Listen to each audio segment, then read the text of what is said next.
Well, hi, thanks for joining me in my shop here this morning. Hey, something a little different, time for a record player. So let's take a look at this one and see what's up with it.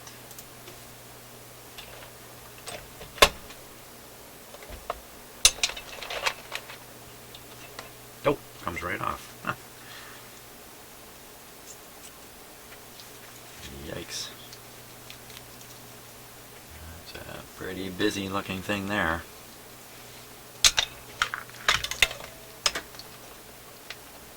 Okay, so there's a light socket on there.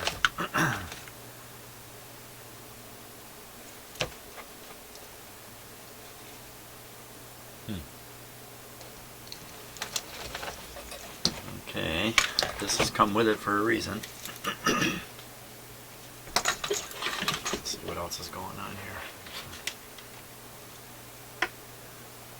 Plug there, looks like it would fit in here. And of course, I have the output. Looks like one channel. So far, anyway. There's 3 wires hanging down from where the cartridge needs to go.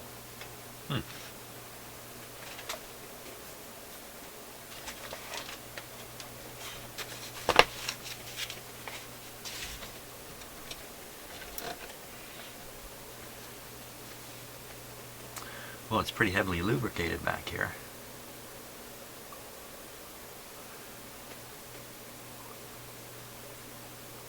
Pretty much lubricated everywhere.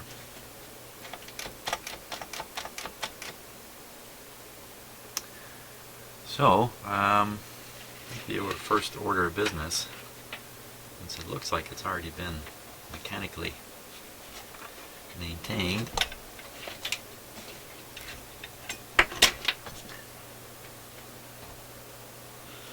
now this is connected to the black and the red wire. The blue and the yellow are just left open. I think this is all about putting a cartridge on it. Check out this Sony box. These are the products, little tape recorders.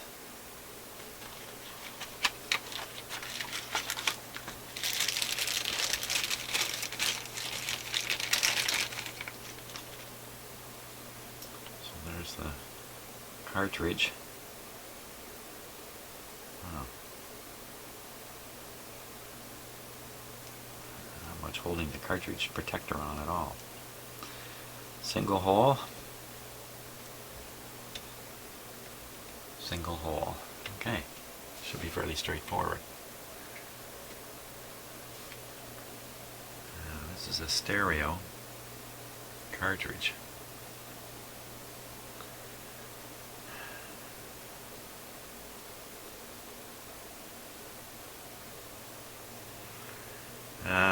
There is a way of connecting those pins to give you the best, let's call it monoized stereo. We just connect 2 of these pins here and leave the other 2 out. You're going to be listening to either the left channel or the right channel. That's not really what you want to do. You want to get all these pins connected up somehow.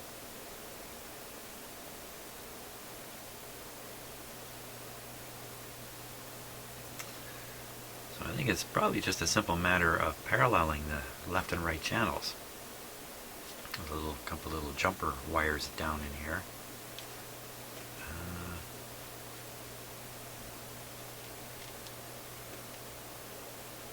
I think that's pretty much all there is to that.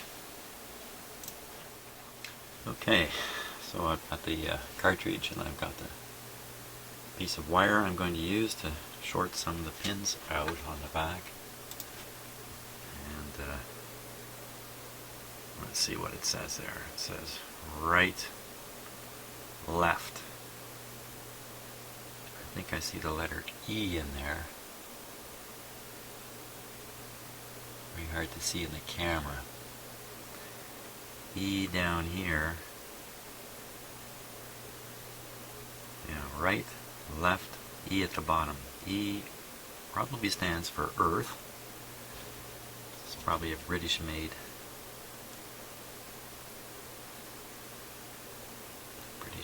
cartridge.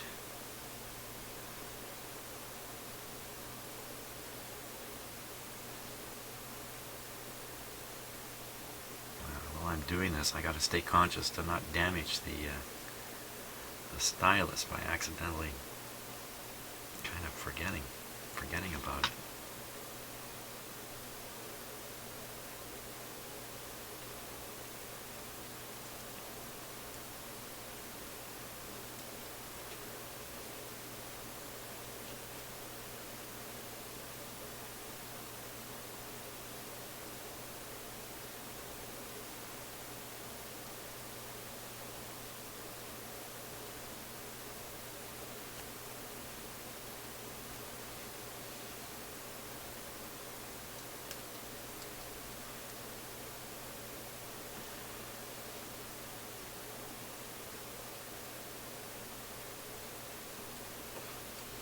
Like that, because I noticed this was very loose.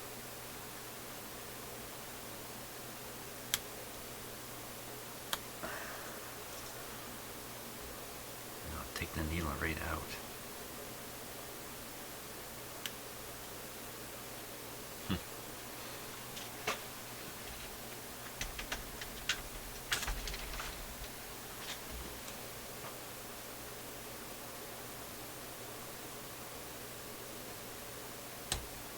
Yikes.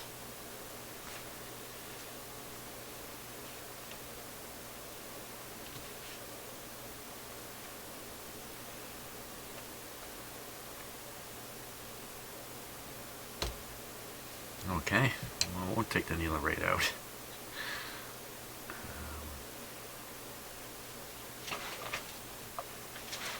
Just carry on very carefully.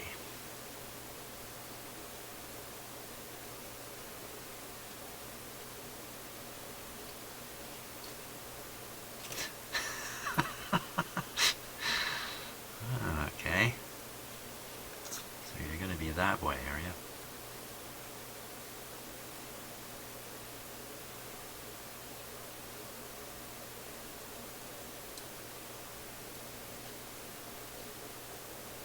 So I did pick up a few new tools for my shop the other day. Some of you have been recommending I get some of these things. The one I picked up, which I'm going to use right now, is a head magnifier. Put that on.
This will make a good connection in the end, but it will.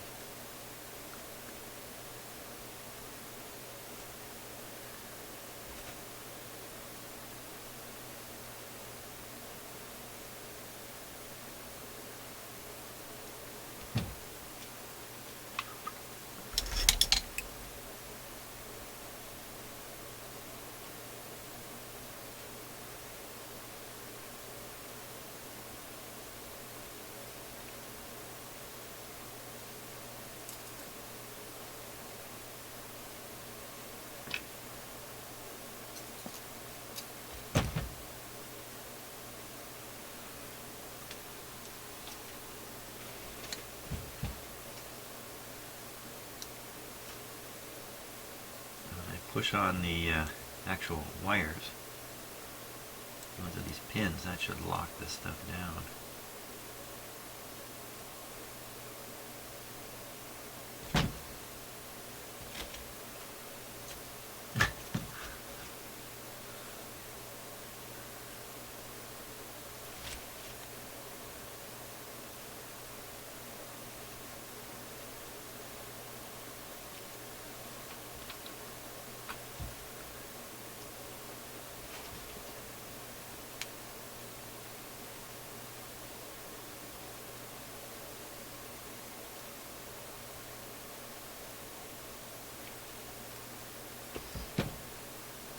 go.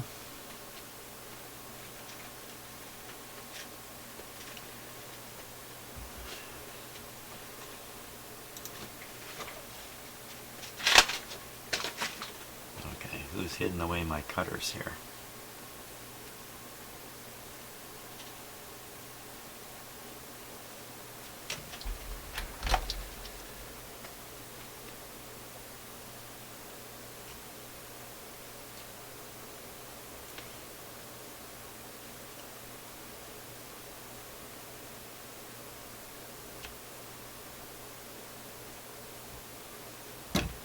There we go. Just have to do the other pair.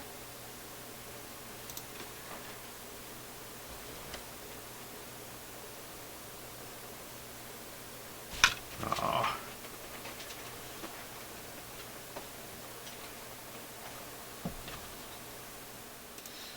Oh, I dropped that wire on the ground, can't find it. I'll strip a new one. Here's another thing I bought finally. An actual pair of wire strippers.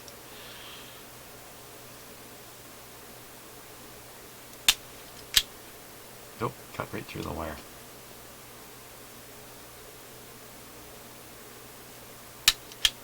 Cutting the wire. How do you like that? Let's hear it for wire strippers. I've used it on some other wires fine.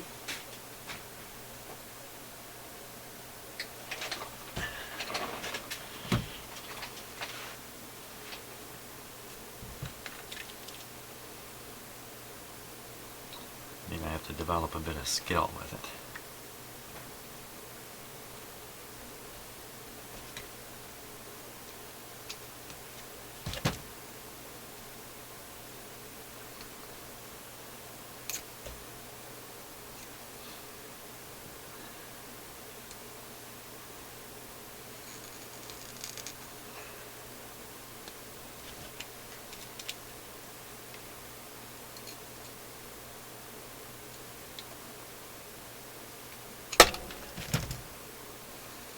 Come on.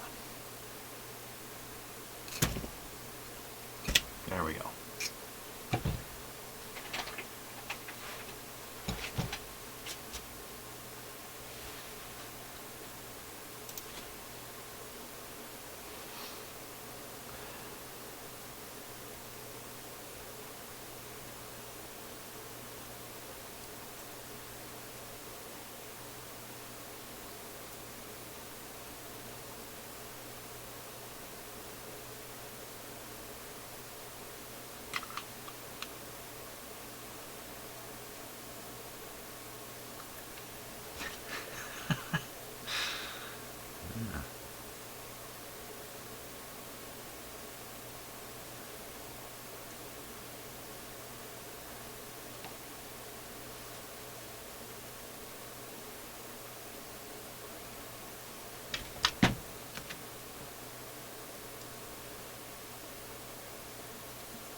One thing about wearing these magnifying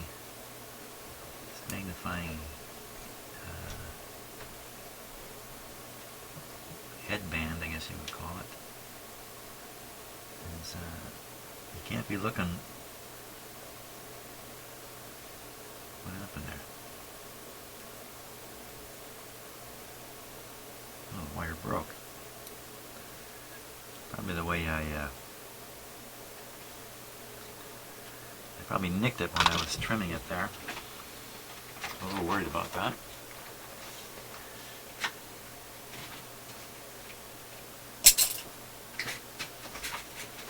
Copper's an interesting material because it work hardens. If you have a piece of copper wire and you bend it, it actually gets harder in the bend than the rest of the wire. And then if you go to bend it again, it'll tend to bend in a ever so slightly different spot.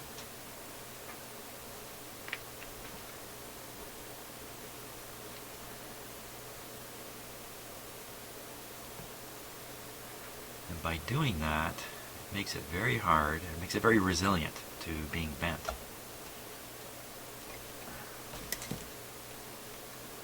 If you ever try to break a piece of copper wire by bending it back and forth, it takes a lot more than, say, a piece of steel. Let's see if I can pull that whole piece off here.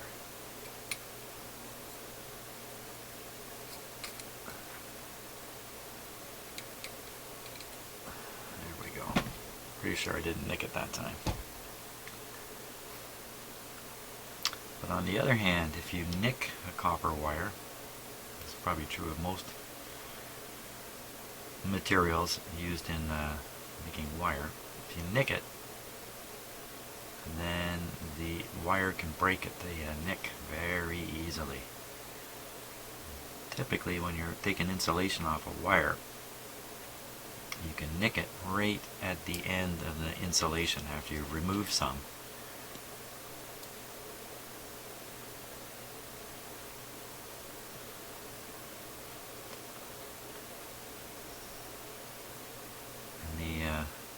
And it's hard to see the nick right at that spot. Very likely to have a wire failure there.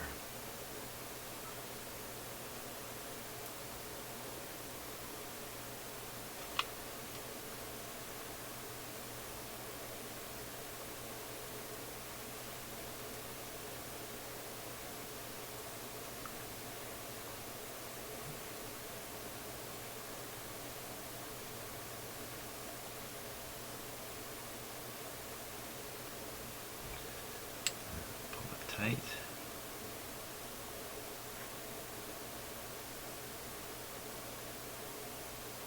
I don't want to pull too hard here and damage the internal structure of the cartridge.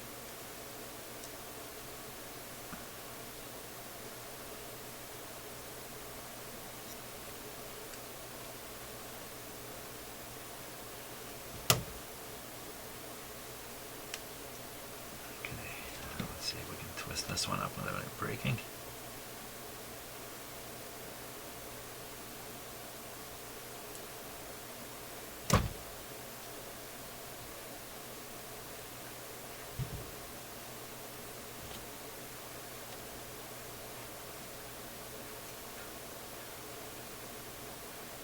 Well, here comes the rain.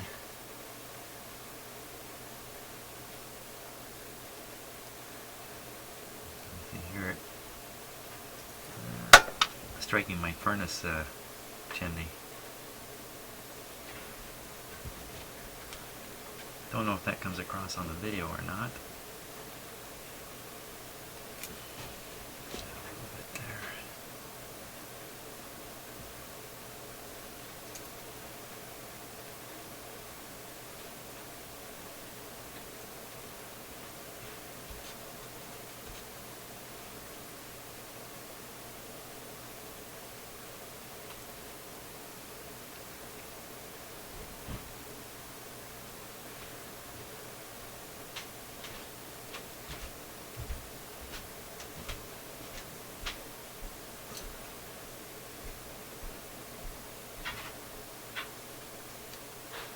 Go.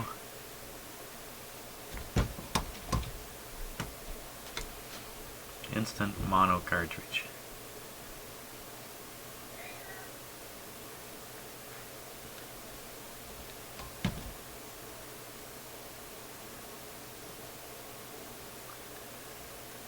Okay, let's put the red on one of these and the black on the other, and bingo.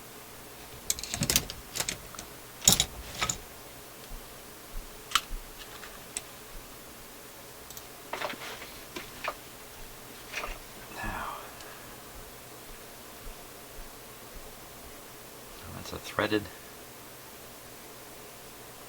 screw hole. Uh-oh, didn't come with any screws.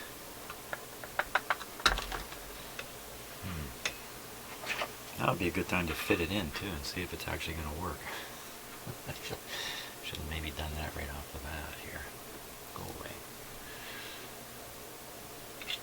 Oh my gosh. It's miles out.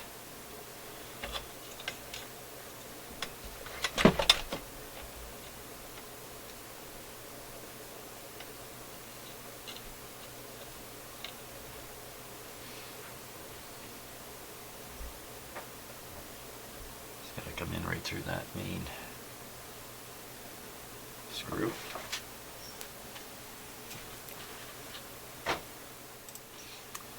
Okay, so I think what I have to do here is just remove that screw and then use the same screw.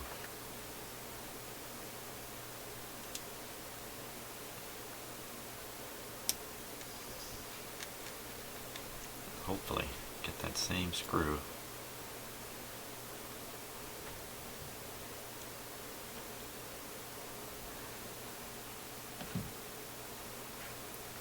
Come right down on the cartridge shell, the head shell.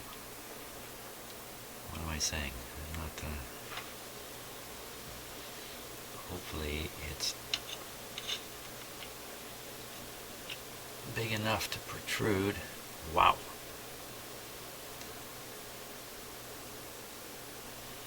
It's not by much here at all. I run the risk of this part of the head shell dragging on the record before the needle strikes the record. Depends how far forward it comes.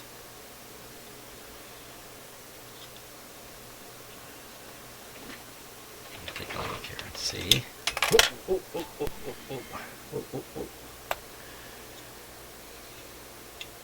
Pretty far forward. Now, is this little screw going to be long enough?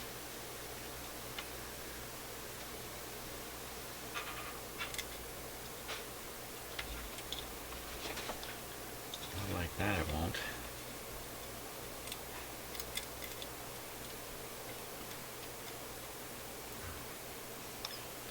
Pop out the little white piece.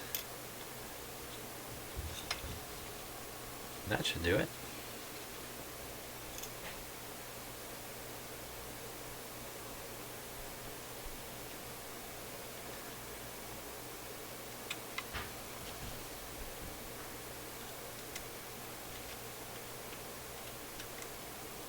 Just have to kind of move it around and hope it finds the hole, but yikes. Oh my gosh, I did it. That little green thing just comes out real nice right at the front there. Filling the unused hole. Okay, won't make that too tight. Look at that.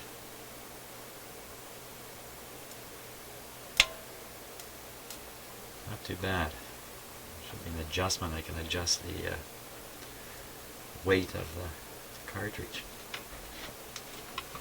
Once I'm done, now it was black and red. It really doesn't matter the polarity of how I put this on the back, the black and the red.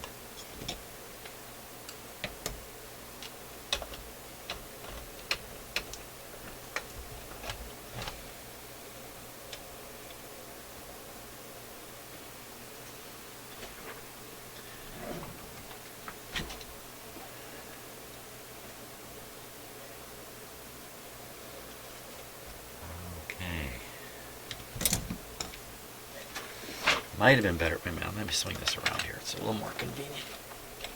Yikes. Don't do that.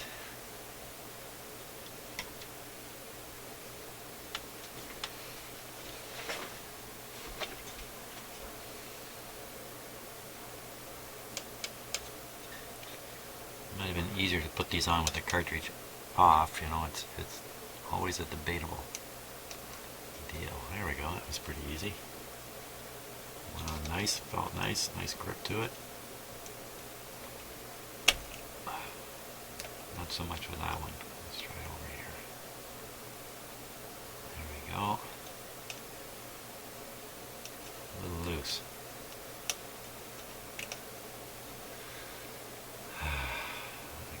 push this a little bit here. I sure don't want to overdo it.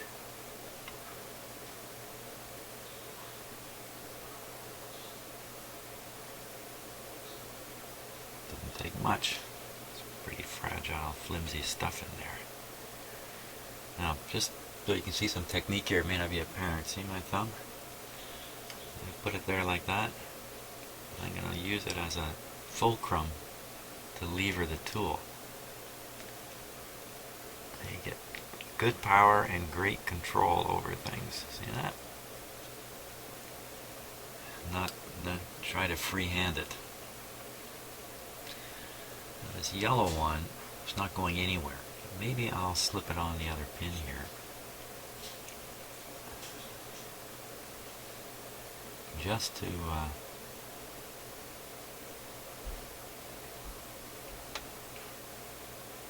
may not be a good idea. Maybe basically putting an antenna on here. The other end is open, but we'll leave it like that for now. Okay, you know what? I'm pretty much ready to try and power this guy up and see how it goes.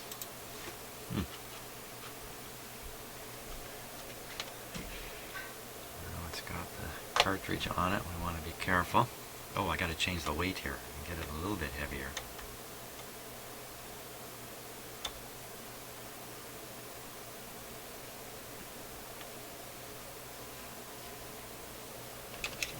Less tension in the spring here.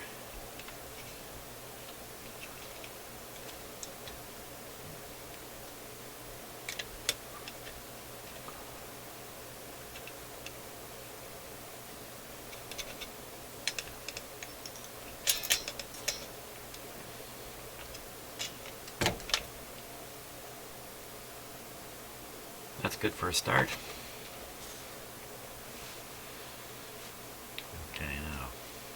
How do we power this guy up? It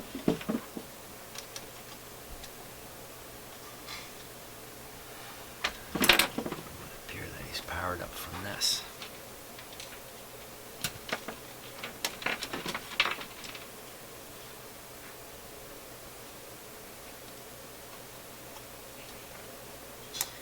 That's going to be it. Powered up from that. Try the cord that came with it? Probably. Plus I gotta set this up so it's sitting level here before we go too much further. Okay, great. I've got it up on a couple of blocks here. It's fairly level. Now, if I'm going to use this cord, I want to convince myself where the power is going before I plug it in.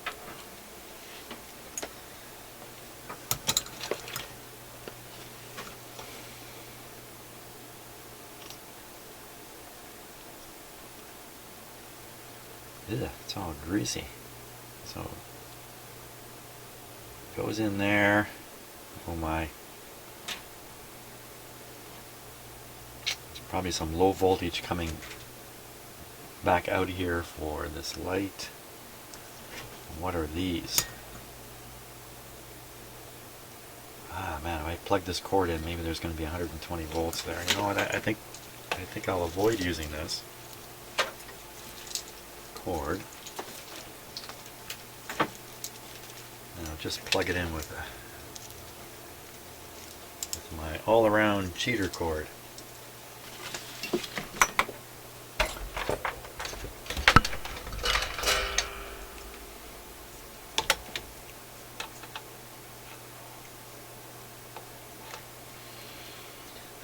Not the safest thing either.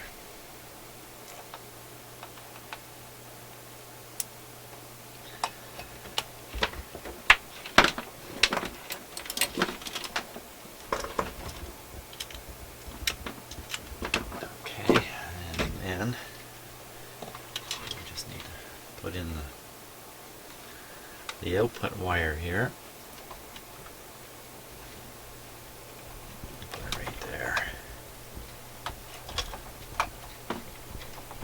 Wow, this has got a very long, a lot of these old ones have very long phono plugs here, and in fact it's so long it's too long. How do you like that? I don't like that.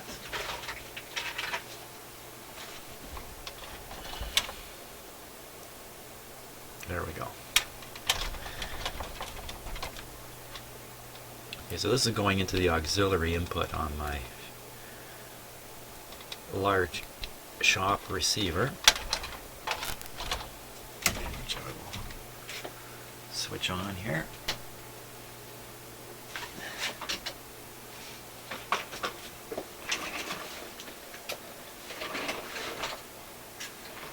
Okay, let's see what happens when we tickle the stylus a little bit. Turn up for hum. Barely any hum. Get that up quite loud. Let's see what we get. There we are. Very good. Let's put a record on. Oh, first. Yeah, I better put a record on.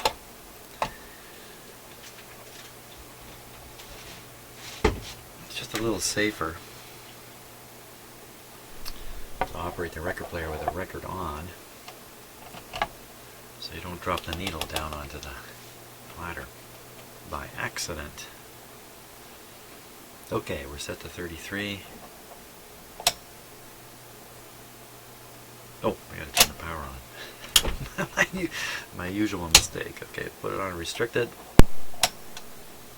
No problem.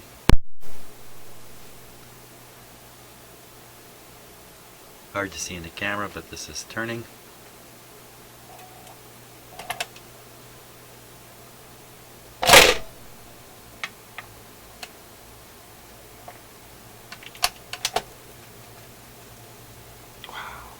Take a close look at what kind of clearance is down here.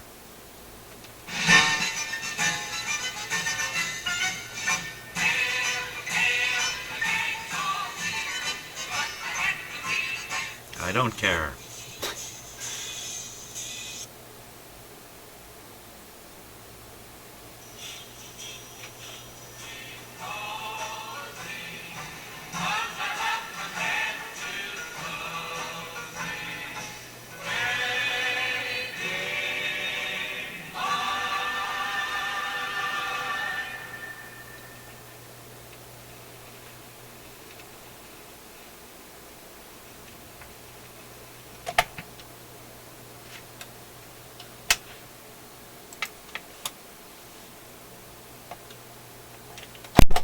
Perfect.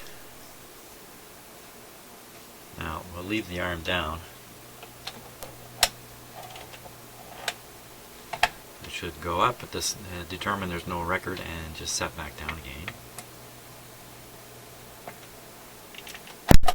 Perfect. And we put the arm way over here.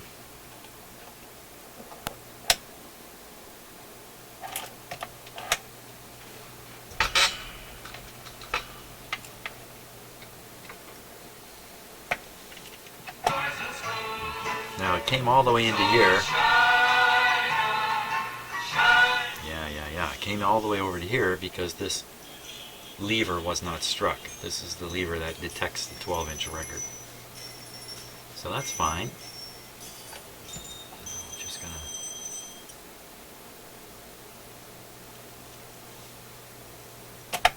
excellent. Over it comes. Now it should start over again. Maybe I can fool it. No, too late. Perfect, because the arm is up.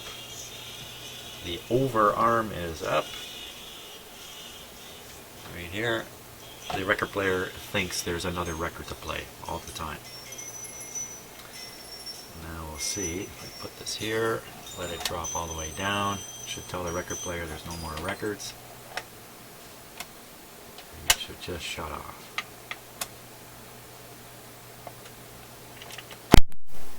Well, the mechanics on this is working. They're working just beautifully. And there's the cartridge in place. It may have sounded a little bit tinny here. Like I just have it plugged into an auxiliary input. It may not quite be the best.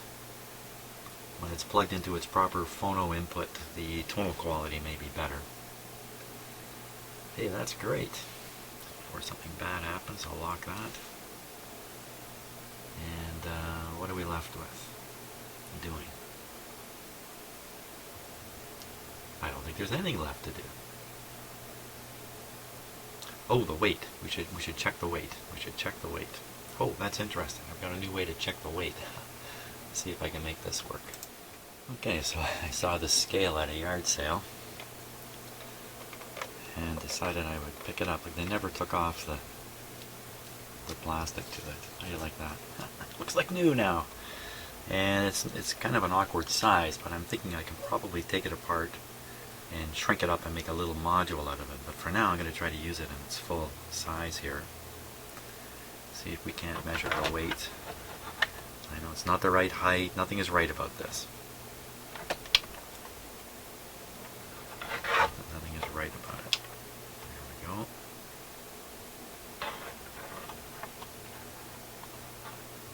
You really should be doing this, particularly these spring-loaded ones. The weight, the tracking force changes as the needle gets lower and lower, so it's really inappropriate to do what I'm doing, but I'm doing it anyway. So it's 6 grams there.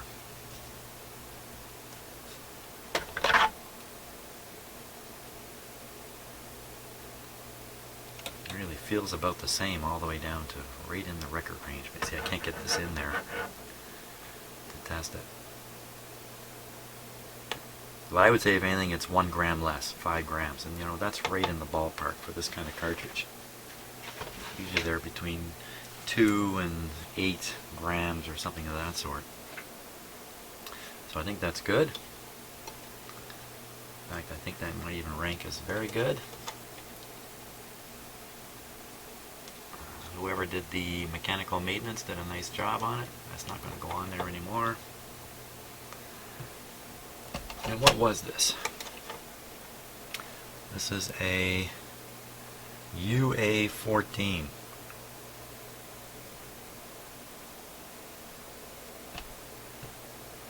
UA14 BSR, isn't it? It doesn't say BSR on it anywhere. There it is, BSR. Many British turntables of this type over here in Canada, and maybe throughout the States. I don't know about the States, but in Canada, I guess we were flooded with turntables from Britain, and here they still are. So there we go. That's all done. Hey, wonder what's next.